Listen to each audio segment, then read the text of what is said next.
हाँ तो बच्चों, आज हम लोग का टॉपिक है मैट्रिसेस में आगे ट्रांसपोज ऑफ अ मैट्रिक्स।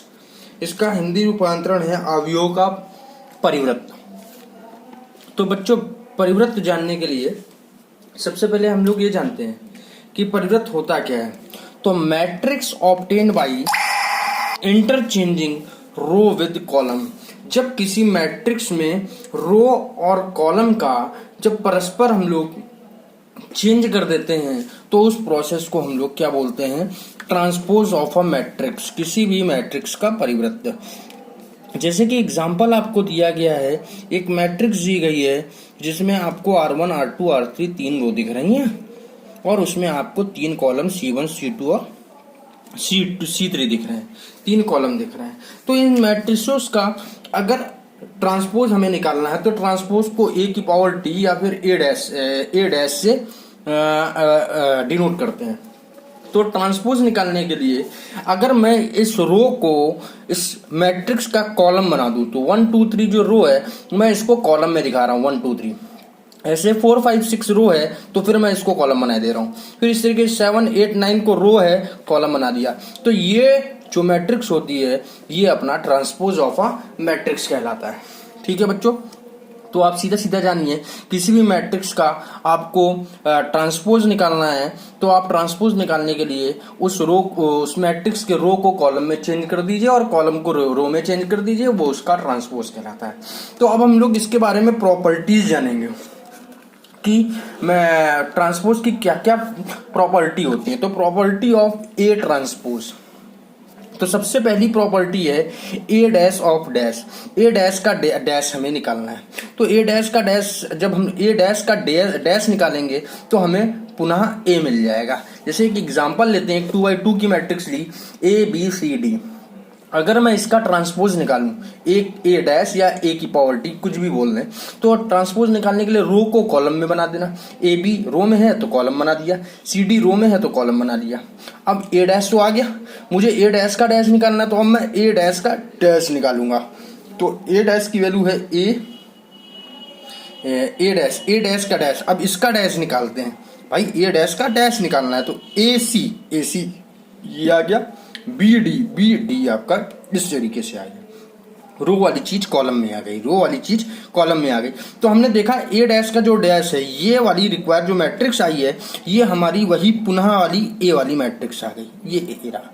तो पहली प्रॉपर्टी आपकी प्रूव हो गई जी, जो ए डैश का डैश होता है, ए ट्रांसपोज का जो ट्रांसपोज होगा वो खुद स्वयं ए ही बन जाएगा। तो ये आपकी पहली प्रॉपर्टी रही। इसी तरीके से दूसरी प्रॉपर्टी अगर हम लोग देखें, के ए का ट्रांसपोज जो होगा वो के ऑफ ए ट्रांसपोज ही होता है। जैसे एग्जांपल लेते हैं, फिर हमने एक मैट्रिक्स ली ABCD। अब मैं इसमें के ए अगर मुझे निकालना है, LHS लेता हूं, के ए का ट्रांसपोज निकालना तो पहले के ए चाहिए मुझे, तो हमने के ए पहले निकाला।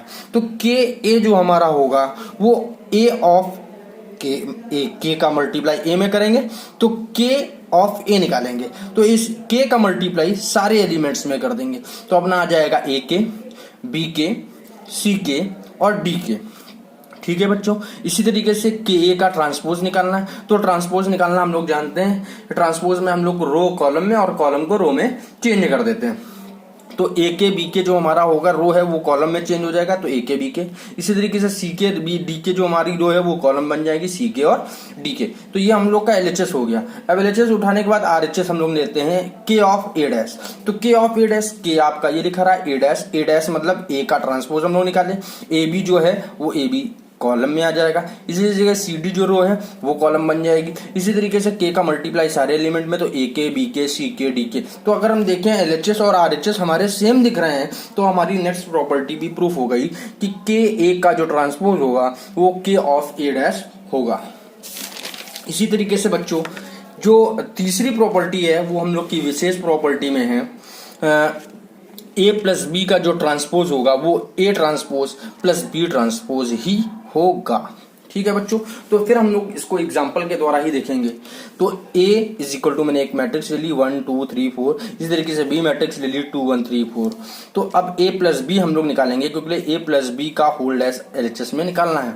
तो A प्लस बी निकालते हैं, A वाली मैट्रिक्स B वाली मैट्रिक्स जोड़ना हम लोग बखूबी जानते हैं। 1 को 2 के साथ ऐड किया, 3 को 1 के साथ, 2 को 3 के साथ और 4 को 4 के साथ। तो हम लोग के पास रिक्वायर्ड जो मैट्रिक्स आ गई 3 4 5 8 आ गई। अब मुझे निकालना है A प्लस बी का डैश। तो बच्चों A प्लस बी का डैश, रो को कॉलम में चेंज करेंगे, इस रो को कॉलम में चेंज करेंगे, तो A प्लस बी का होल डैश ये हमारा LHS आ गया। ठीक है बच्चों, इसी तरीके से अब हम लोग RHS की ओर पढ़ते हैं। तो RHS में हम लोग देखते हैं, तो RHS में A dash plus B dash चाहिए, तो हम लोग A dash plus B dash लिखेंगे। तो A का डैश तो 1 3 2 4 है, तो 1 3 आपका कॉलम बन जाएगा, 2 4 भी आपका कॉलम बन गया।